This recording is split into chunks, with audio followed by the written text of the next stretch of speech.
I always told myself in all of my addiction, I told myself I would not use needles.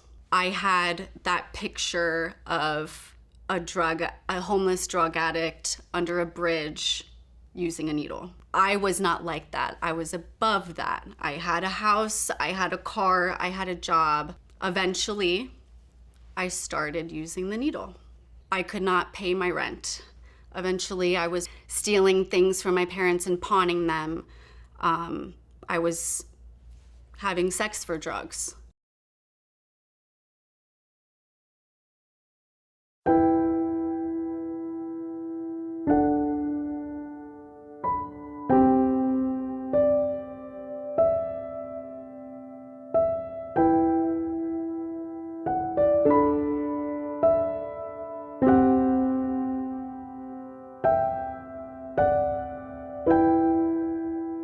My parents divorced when I was 2, and my mom remarried when I was 4.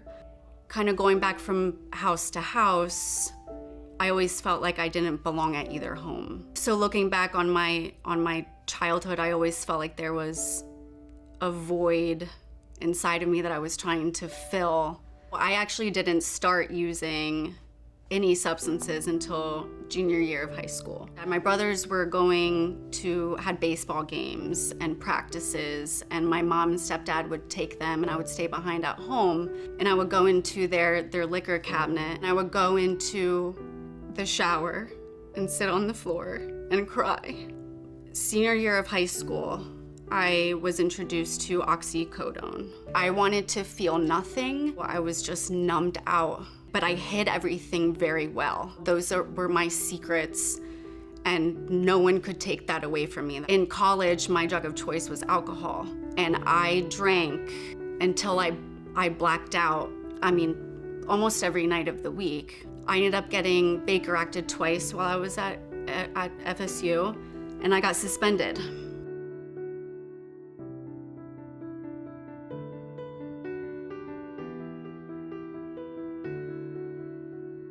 And I had my connections for my pills back home. My parents eventually caught on. The original plan for me going to my dad's house was to stay there for 2 weeks, get sober, get my life together. But in those 2 weeks, my brother was diagnosed with brain cancer. I was so self-consumed with my drug addiction. I felt like my mom and stepdad were abandoning me. I knew that I was sick with a drug addiction and my brother was sick with cancer. In my sick mind, I felt like they were abandoning me and only cared about my brother. But that's, what drugs do to you. They make you very selfish. And I never reached out to my brother during that time. I never called him. I never visited him in the hospital. My mom, she came over to my house one day and she had written this letter. And the only thing I can remember in this letter was her giving me an ultimatum. And she said, if you're willing to get help, I will be 100% behind you. I will support you. If you don't get help, I need you to get out of my life because I cannot handle it anymore. But to this day, I tell my mom that she saved my life.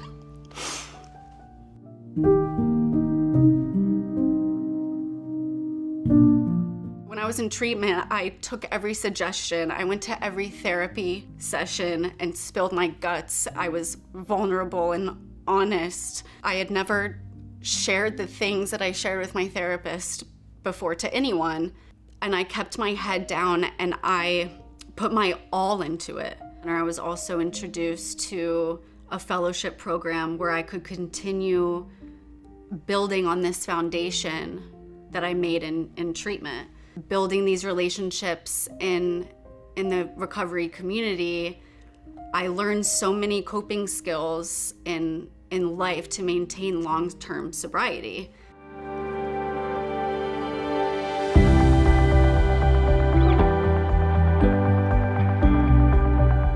I love waking up in the morning and being okay in my skin. I never felt that in active addiction. I'm okay with being dorky, goofy self. Like, I embrace that. I love dancing. I love reading. I love, being with girlfriends and just laughing. I love taking my son to the park, and I love my life today.